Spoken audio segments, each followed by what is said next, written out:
quand on n'a jamais été élu, même dans sa propre famille. Donc il ne peut pas se mettre à un niveau. Moi, mon niveau politique est plus élevé. Je suis 2 fois élu au Cameroun. Les gars qui sortent tantôt de Baham, là, on les sort de Baham à minuit 45, on vient leur dire de parler politique. Qu'est-ce qu'ils savent de la politique? Allez voir tous ces gars qui insultent dans les réseaux sociaux. C'est Cam Tuen, c'est Tuen Cam. Maintenant, allez plus loin. Tapez seulement leur profil. Vous allez voir que c'est généralement des gens qui tournent autour de 20 ans, 21 ans, 22 ans, 23 ans. Ils ne valent pas grand-chose. Qu'est-ce qu'ils savent de la politique? S'il vous plaît, vous parlez quand même au directeur de campagne de Camto. Ah, ben maintenant, pour mettre... on a vu la mobilisation à Douala, dans les différentes villes. On a vu la mobilisation à Paris. S'il vous plaît. Oui. S'il vous plaît. Vraiment. Permettez-moi de vous donner... Je vous donne 2 petits exemples. D'accord. Nous sommes arrivés en Gaoundéré, on avait à peine 200 personnes. À Garoua, on avait à peine 150 personnes. À Kribi, quand nous sommes arrivés à Kribi, vous allez d'ailleurs voir cette vidéo-là, où je suis avec Camto et il y a la mer non loin là. À Kribi, on n'a même pas fait de meeting. Oui, ben, écoutez, moi, ça ne m'étonne pas. Il y a à peine 10 jours, les gars ont créé un compte Facebook, un compte Twitter en mon nom, où ils me faisaient insulter le jeune Kabal Libi. J'ai été obligé de faire un voice pour dire que je n'ai pas ce type de compte Twitter. Mais en fait, c'est depuis que Camto est en politique qu'on vit des conneries comme ça. Ce sont ces gars qui font ça. Mais c'est eux qui font ça. Ouais, partout, ils sont les champions dans le faux, les champions dans le mensonge, les champions dans la diffamation, les champions dans la délation, les champions dans la violence, dans les insultes. C'est eux qui font ça. C'est pas quelqu'un d'autre. Non, s'il vous plaît. Ceux qui vous suivent. Monsieur Dipita, oui. Je vous dis que ce sont ces gars. D'accord. Je vais vous prendre un cas. Il y a un là qu'on appelle Zuimento. On va pas citer. Il y a un, allez-y. Il y a un qu'on appelle Zuimento. Une fois, il a parlé de ma vie en donnant les noms des femmes qui sont les miennes que j'ai jamais connues dans ma vie. Vous voyez, les gens sérieux ne se comportent pas comme ça.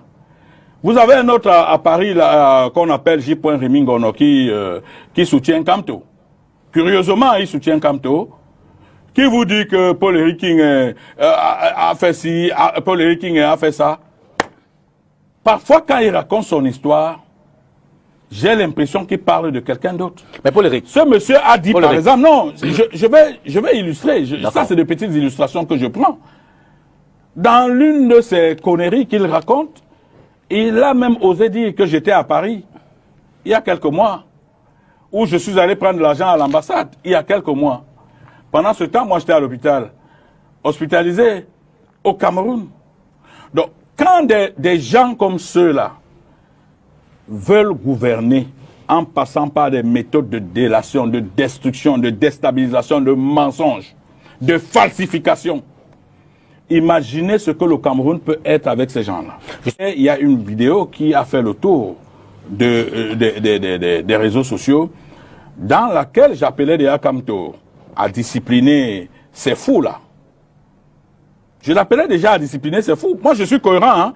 Ça, c'est avant même de faire. Quand Camto m'a donné les assurances qu'il va calmer sa meute, j'ai dit, OK, si je suppose que tu es crédible, si tu le fais, on va faire chemin ensemble.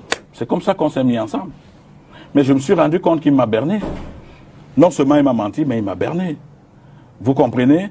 Mais lorsque vous allez à une alliance avec quelqu'un et vous en sortez avec une autre idée, surtout après avoir séjourné avec lui, pour découvrir que c'est quelqu'un qui devrait plutôt amener le Cameroun vers la perdition, qu'est-ce que vous faites? Vous vous accrochez sur lui?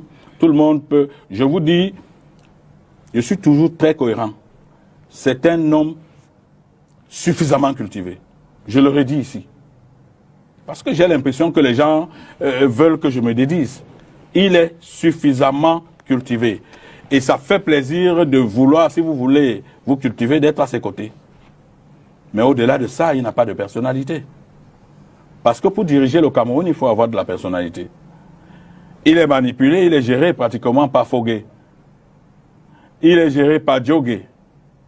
Il est géré par, comment on appelle son autre garçon là. En réalité, quand on ne décide de rien, il ne décide de rien. Mais pourtant, vous le rendez aujourd'hui coupable de tout. Non, je dis qu'il ne décide de rien. Mais vous le rendez coupable de tout, mais coupable des réseaux sociaux. Non, c'est déjà être coupable que de vouloir diriger un pays et ne pas être capable de décider. C'est déjà être coupable, ça. Quand on veut diriger un pays, il faut avoir des couilles, monsieur. Permettez-moi d'utiliser des expressions comme celle-là sur votre plateau. Quand on veut diriger un pays, il faut déjà connaître ce pays. Moi, j'ai vu quelque chose à Paris. J'entends l'expression parce que, évidemment, c'est pas pour lier à l'intention des téléspectateurs. Donc on va le retirer. S'il vous plaît, vous avez constaté qu'à Paris, à son meeting de Paris, il a fait mettre un drapeau français et un drapeau... ça veut dire qu'il ne connaît même pas le pays, il ne connaît même pas comment fonctionne un État. Il n'était pas en mission officielle. Vous comprenez? Il n'était pas un officiel camerounais en France. Pour se faire mettre un drapeau français et un drapeau... Personne ne s'est aperçu, personne n'a vu ça. Les gens qui savent comment fonctionne l'État savent que vous n'avez droit à ce type de décor que si vous êtes officiel camerounais. Quand tu es allé faire son one-man show à Paris, il n'avait pas besoin du drapeau français. Et c'est du président élu. Côté. Non. Je vous ai dit, je vous parlerai de cette affaire de président élu dans mon livre.